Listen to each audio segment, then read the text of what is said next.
Estamos recibiendo acá en el 98.7, poniendo la mañana en camino al periodista, al politólogo, Gabriel de la Coste, acá en el 98.7 y también a través de nuestro canal YouTube, La Mañana en Camino. Buen día, bienvenido, Gabriel. Buen día, canal de YouTube del que ya soy suscriptor. Cumpliendo, honrando los compromisos. Por supuesto. Bueno, estimado, leíamos más temprano aquí en La Mañana en Camino y a modo de presentación la portada, como ocurre cada viernes, del semanario Brecha, apretada victoria del no y fisuras en el relato de la coalición, en el anca de un piojo, es el título que elige el semanario, entre otras cosas para el cual has escrito, ¿verdad? Siento, son muchas las puntas, incluso en la cobertura periodística que Brecha hace, advierte que son muchas las puntas de las cuales tironear y las cuales empezar a analizar, e incluso hay muchos comentarios, miradas, análisis y relatos o presuntos relatos acerca de qué significan los números, ¿no? Y Claro. qué es lo que arrojó la jornada del domingo. Hay algo, no obstante, que a mí me ha llamado un poquito la atención y tiene que ver con que en líneas generales, aún advirtiendo que no era un escenario cerrado, me parece que siempre existió esa cautela de las empresas encuestadoras, también era cierto que la distancia, la cautela y en señalar que el escenario era parejo, en todo caso, con creo una sola excepción, ninguna hablaba de un escenario tan parejo.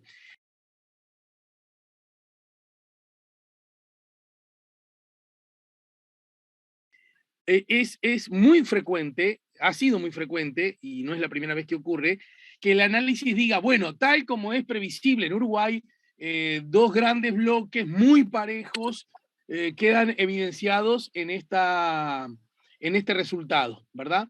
Entonces, nada, se me ocurre preguntártelo vos, sé que no es naturalmente tu palo, pero sí desde la perspectiva del posible análisis. Entonces, si cuando antes decimos aún con escenarios competitivos, hay distancias evidentes, una vez que la realidad muestra que esas distancias no son tales y las diferencias son muy mínimas, muy pequeñas, y ante ese hecho se dice, bueno, tal como era previsible, teniendo en cuenta que son dos mitades muy parejas, entonces yo siento que estamos diciendo cosas contradictorias un rato antes de las que decimos un rato después. No sé si fui claro. Sí, sí, fuiste muy claro. Bueno, si uno mira cómo daban las encuestas en los últimos meses, ve una trayectoria que va desde un promedio de 8 puntos de ventaja al no hasta un promedio de algo menos de 4 puntos de ventaja al final de la campaña para el no. Eh, Ese escenario no se dio. Se dio un escenario mucho más parejo que eso. Eh, Aunque si uno escuchaba lo que decían los encuestadores, no solo esos números, en la última, el cierre, ¿no?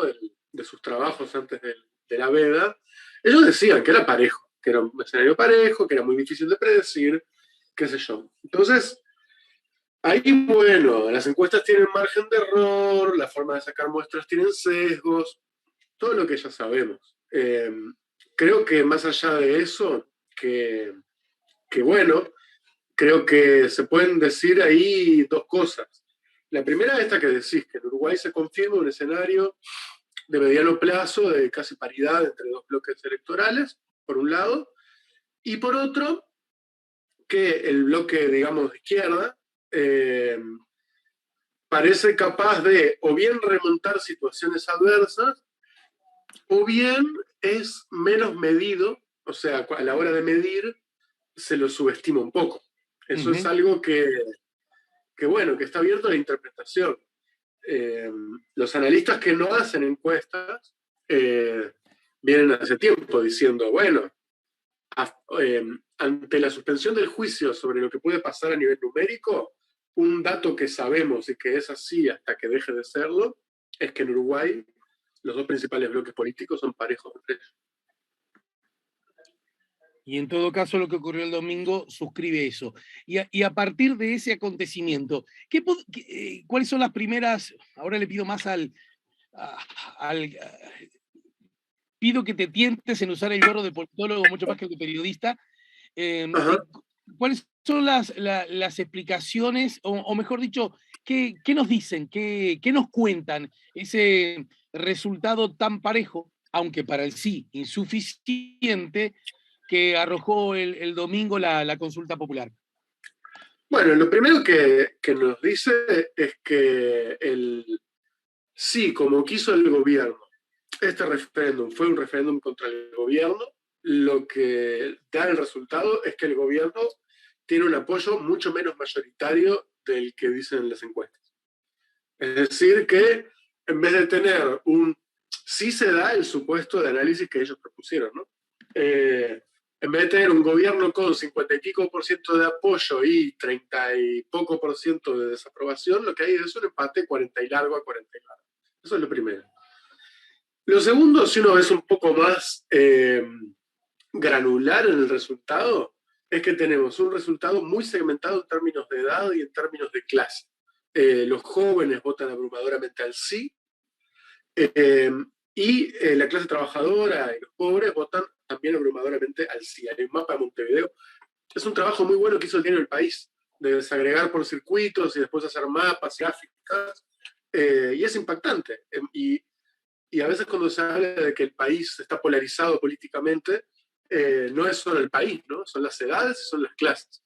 Y eso para mí es importante para entender bien quiénes son los bloques que están disputando, que no son solamente partidos de ideología, sino sectores sociales bastante específicos. Uh-huh.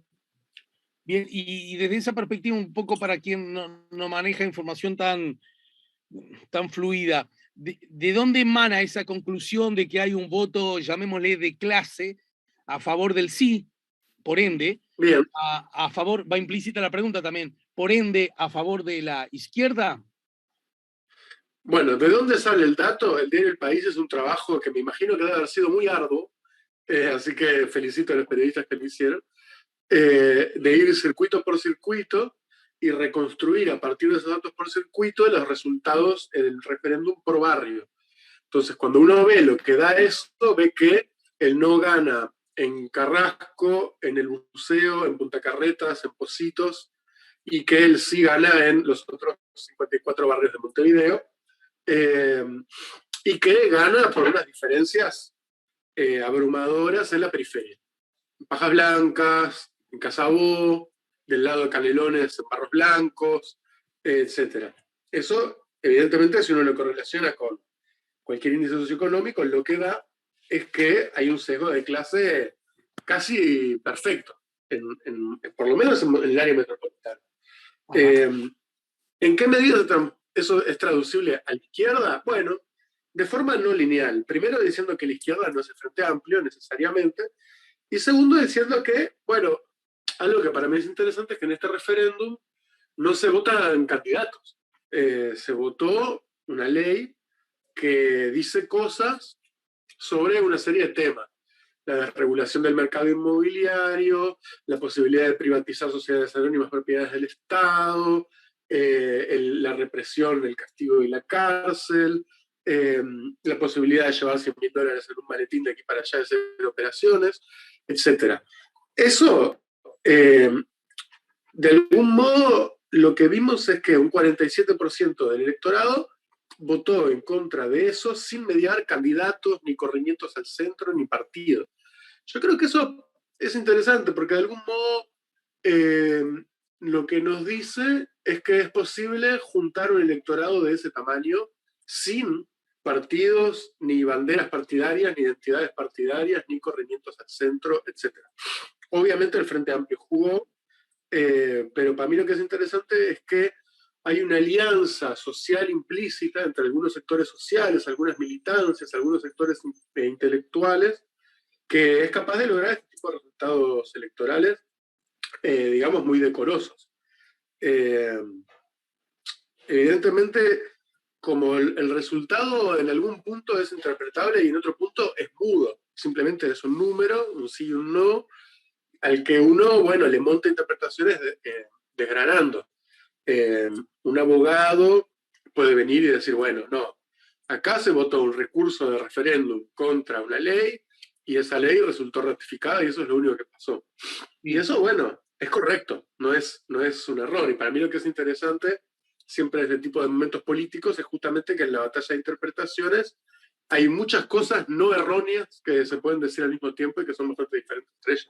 Sí, bueno, de hecho, es muy interesante lo que señalabas a propósito de que una conclusión es que la opción del no, que naturalmente no cuesta nada equipararla al gobierno, eh, juntó menos cantidad de votos de la presunta adhesión que tiene el gobierno a propósito de encuestas que, entre otras cosas, evalúan gestión del gobierno, gestión del presidente, etcétera. Pero, sin embargo, también el gobierno ha dicho, y tengo la impresión que suena bastante coherente el comentario, che, resulta que hace 2 años y poco que estamos gobernando y resulta que cosechamos la misma cantidad de votos, segunda vuelta, que nos llevó a la presidencia de la República. Y eso parece también estar bastante ajustado a la realidad, ¿no?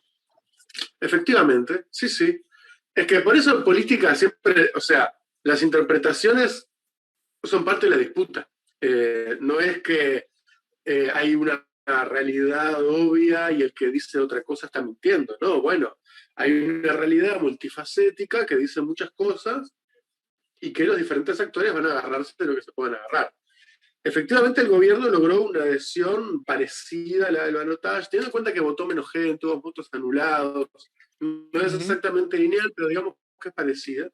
Eh, Mucho menor a la que logró en las parlamentarias, ¿no? Porque el parlamento que votó la LUC es 56-40 y la sociedad que votó sobre la LUC es 47-48. Es un poco diferente. Pero bueno, el balotaje sí es parecido. Y bueno, efectivamente, lo que pasa es que ahí también se generó un efecto de que después de asumir el gobierno, la llamada luna de miel, que se extendió aparentemente por la pandemia, los números de aprobación de gobierno daban muy por arriba del balotaje. Entonces, quizás no hubo un desgaste respecto a noviembre del 19, pero sí hubo un gran desgaste respecto a hace 6 meses o un año, y es posible que la propia campaña de referéndum haya sido parte de la causa del desgaste, junto con bueno, otro montón de cosas que pueden tener que ver con los precios, o bueno, vaya uno a saber cosas a analizar. Yo creo que si yo fuera oficialista, son esas elecciones donde nadie está del todo desconforme. Si yo fuera oficialista no estaría del todo desconforme. Gané, estoy tranquilo, gané por poco, tengo tiempo de corregir. A cualquiera que me diga cualquier cosa puedo decir que fui ratificado. Y eso es lo que van a hacer. Cada uno hace su juego y está bien. Sí, da la impresión, en efecto, que nadie se alegra demasiado por el resultado y nadie se entristece demasiado por el resultado, ¿no? Sí, sí, es así, es así. Porque bueno, es lo que tienen los empates. Los empates dejan un poco conforme y un poco desconforme a todo el mundo. Al mismo tiempo, la izquierda puede decir, la pucha, fíjate que 10.000 votos cambiaban de dirección y hoy estábamos hablando de cómo se terminó la agenda de Calle Pou.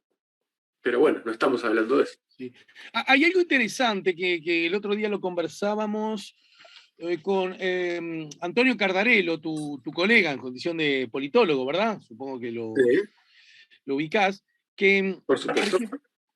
incluso apoyado en alguna cosa que Brecha hoy maneja, y bueno, que se ha manejado en estos días, que tiene que ver, lo sintetizo, él sí ganó en 6 de las 18 capitales del interior, Canelones, Paysandú, San José, Florida, Mercedes y Fray Bentos, y él no, se hizo fuerte en el noreste y zonas rurales. Y uno pudo advertir que entre gente que se siente muy de izquierda, muy del frente, había otra vez, y por redes fundamentalmente, había otra vez una especie de descontento y enojo histórico para con lo rural, el interior, entre comillas, los canarios, ¿verdad? Que siguen votando, no los dueños, los grandes propietarios de estancias, de tierras, y por lo tanto, que les va necesariamente bien económicamente en la vida, del mismo modo que le fue a sus papás y del mismo modo que le irá también a sus hijos y nietos, pero daba esa impresión, ¿no? Que si no fuera por estos, pero me parece interesante un dato que yo no lo tengo cuantificado, no sé si vos lo tendrás, pero en todo caso igual merece ser analizado, y tiene que ver con que, si bien el sí, como era previsible, ganó en Montevideo y ganó en Canelones, y si tomamos como eje comparativo lo que ocurrió en noviembre del 19, en el balotaje, el voto por sí es un poquito más bajo en porcentaje ahora que en aquella oportunidad. Y teniendo en cuenta el alto número de votantes, un porcentaje muy poco igual se traduce en muchos votos. Lo digo porque a lo mejor la respuesta no hay necesariamente que encontrarla en el interior profundo, y esta gente que no, para algún ciudadano citadino de izquierda un poco soberbio, esta gente que no entiende nada, sino de pronto habría que encontrarla en la propia gente que vive en Montevideo y Canelones, ¿no? Y bueno, hay mucha tela para cortar, ¿no? Sí. Primero que en el interior son muy diferentes resultados. Paysandú ganó el sí y el Rivera el no sacó 47% de ventaja. Es muy distinta la realidad. El sí votó mejor en Durazno que en Maldonado, por ejemplo. Otra, el sí votó mejor en Flores que en Pocitos, por decir algo. Bien. Entonces hay que deshacer un poco algunos estereotipos. Y ponerse a pensar, bueno, cuando uno piensa en cómo es que el no en este caso, o la derecha en otros casos, produce victorias en algunos lugares, lo que hay que hacer es ir al detalle, ver qué pasa ahí. ¿Qué pasa en Rivera? Bueno, uno podría hacer explicaciones sociológicas, culturales, decir, bueno, una ciudad de frontera, una ciudad con muchos militares, una ciudad comercial, puede encontrar cierta propensión a una agenda securitaria, a una agenda de desregulación, etc. No es descabellado. Pero eso implicaría, eso tendría que convivir con el hecho de que en 2014, por ejemplo, el Frente Amplio ganó en Rivera. O sea, Rivera no es un lugar, un páramo al que nunca la izquierda llegó ni nunca va a poder llegar. Y estás hablando que ganó en el 2014 el Frente Amplio en la elección nacional, ¿verdad? Sí, efectivamente, en la nacional.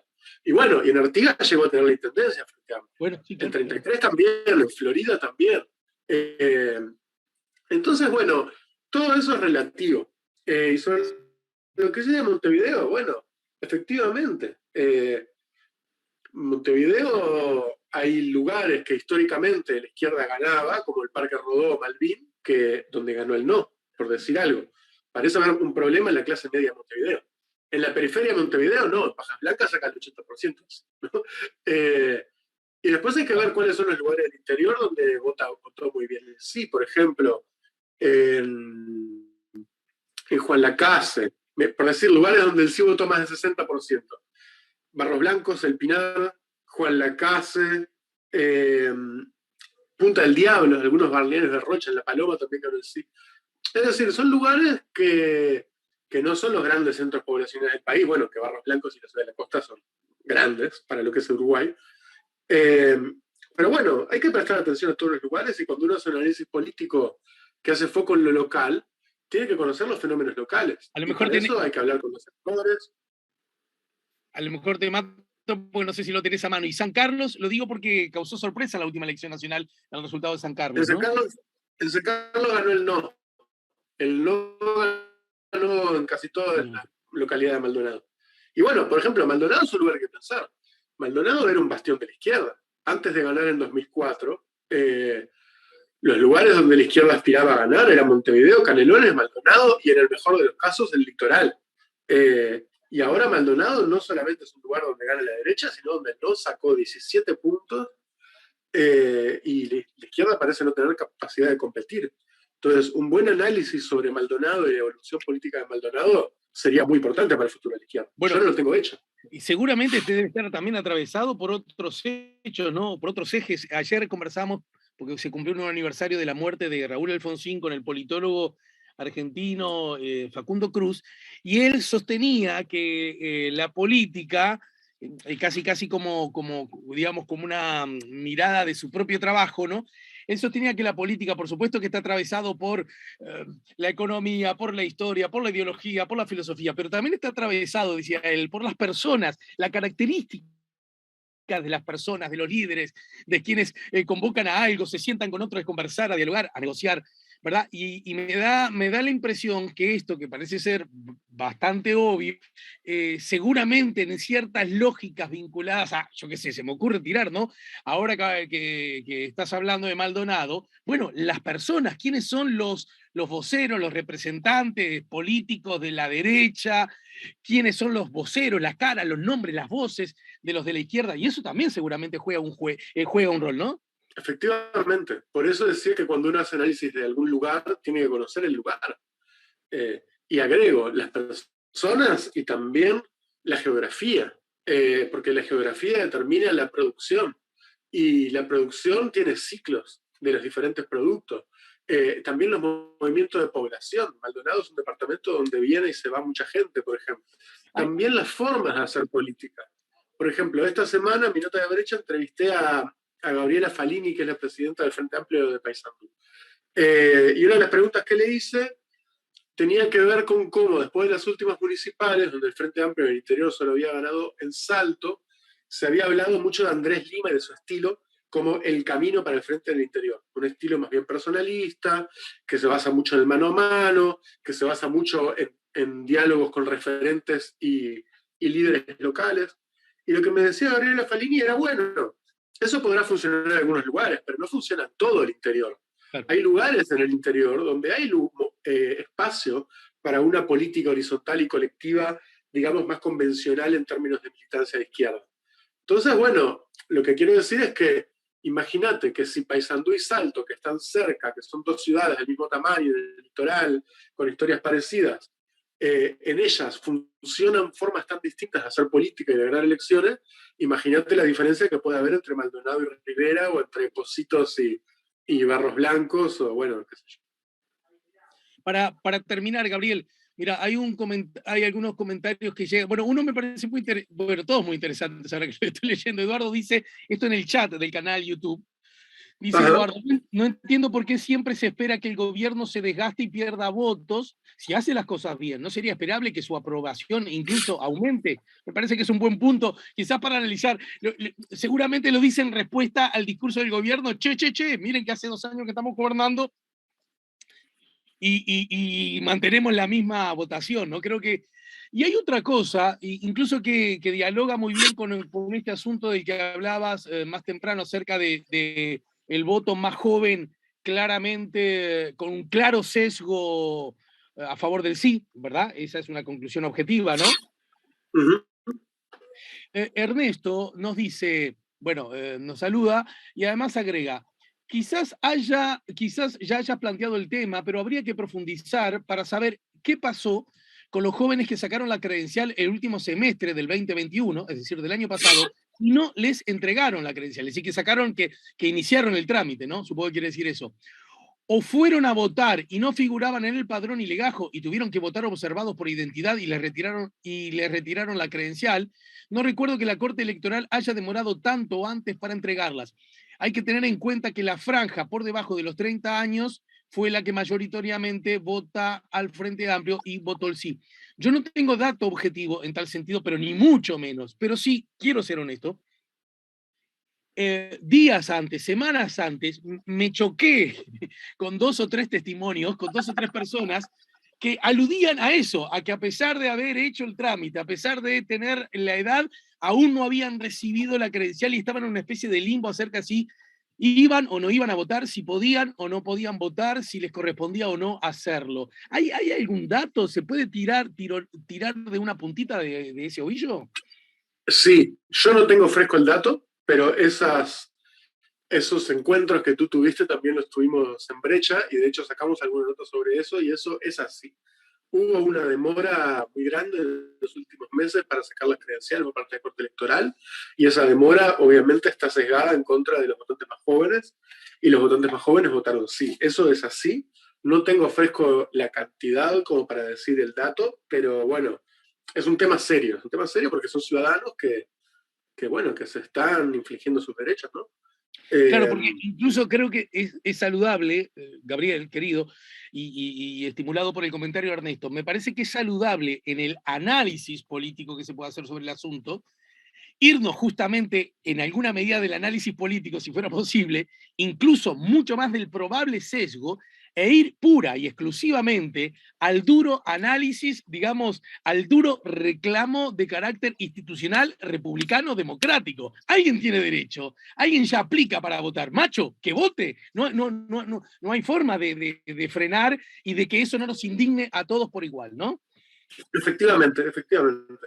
Son cosas que hay que corregir. Yo, como regla general, le tengo mucho respeto a la Corte Electoral como institución, porque creo que hace muy bien las cosas cuando uno compara Uruguay con el funcionamiento electoral de otros países, pero creo que justamente por eso, y para que la Corte Electoral siga cosechando el tipo de respaldo que es necesario para que las elecciones funcionen bien y todos los actores las acepten, que ese tipo de cosas no pasen, porque no puede haber suspicacias sobre estas cosas, sobre todo cuando están claros cuáles son los derechos. Bien. Pero bueno, más allá de eso, si volvemos al resultado, creo que en los grandes números, el resultado parejo y con el resultado de que la ley no se derogó, no creo que hubiera sido afectado por estas cosas que son relativamente chicas, que no dejan de ser importantes, ¿no? Pero bueno, sí son cosas que hay que atender y que estoy seguro que las instituciones que ya recibieron los tirones de oreja y que ya se hizo pública la situación, harán lo que tengan que hacer para corregir.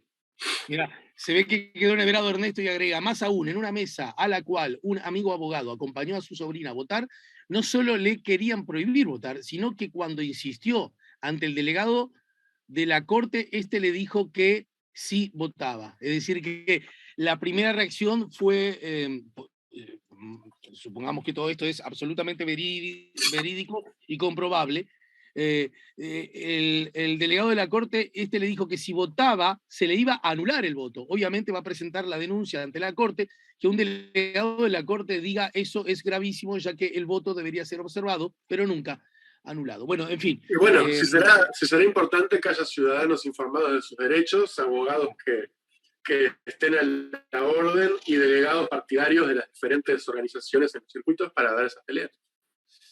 Dice, mi hija estaba contenta, dice Omar, porque por votar tenía la credencial, está en tiempo y forma, le dijeron que no podía votar porque le dicen, ¿por qué le dicen que puede votar y no pudo hacerlo? Bueno, en fin, esto lo dice Omar, aparentemente habría otro caso, bueno, es cuestión de que, lo que decías vos, ¿no? El empoderamiento primero de la información para que eso nos permita hacer valer los derechos, bueno, supongo que habrá mecanismos y resortes para accionar estas, por lo menos, primero que nada, dudas que también forman parte del asunto.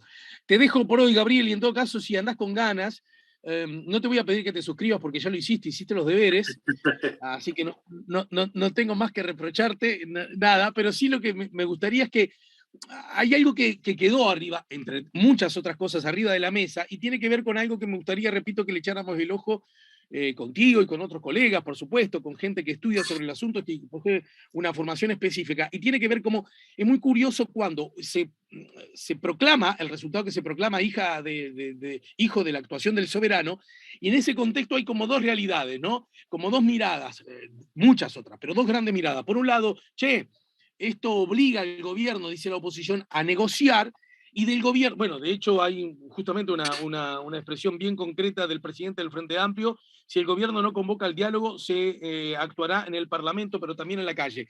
Y frente a la opción, dialoguen, hay voces del gobierno que dicen, pará, ¿vos qué querés? ¿Dialogar o gobernar? Mirá que las urnas, el soberano, nos dieron el gobierno a nosotros. No desconozca lo que el soberano dijo hace 2 años. Y por otro lado dice, vos no desconozcas lo que dice el soberano el domingo último, ¿verdad? Siempre como que está tironeado los votos, lo que decías vos, el dato objetivo es objetivo, pero el relato que se hace sobre el dato es, por supuesto, subjetivo y político. Me parece interesante que se pudiera discriminar desde la perspectiva de la calidad democrática. ¿De qué hablamos cuando hablamos de diálogo? ¿De qué hablamos cuando hablamos de cogobierno? ¿De qué hablamos cuando hablamos de esos términos, verdad? Es interesante, y sí. Y bueno, lo que pasa es que, a ver, en un punto el pueblo es una ficción jurídica creada por el Estado para que sea posible gobernar de forma legítima. Después lo que hay es personas, multitudes, organizaciones que se organizan y se expresan en la medida que tienen la capacidad y la fuerza. Entonces, se puede apelar al soberano todo lo que se quiera, pero después lo que hay es una relación de fuerza, donde ponele, si el día de mañana, eh, no sé, la asociación rural quiere una reunión con el gobierno porque quiere plantear un problema, seguramente el gobierno la va a recibir, aunque ni sea una organización que representa a la mayoría de la población ni tenga ninguna legitimidad electoral, lo que tiene es poder. Entonces, para mí la pregunta en los momentos que no son momentos de elecciones es qué poder, qué resortes institucionales, pero también organizativos, de hacer manifestaciones, de hacer huelgas, de expresarse políticamente, para producir intelectualmente, para lo que sea, tiene ese pueblo, para hacer valer su poder, que de eso se trata, ¿no? Te mando un abrazo, Gabriel, y Dale, más temprano que tarde nos ayudás a seguir poniendo la mañana en camino, ¿sí? cómo no. Abrazo grande, buen día. Eh, el periodista y politólogo Gabriel de la Coste nos ayudó a poner la mañana en camino. Nos vamos a la pausa.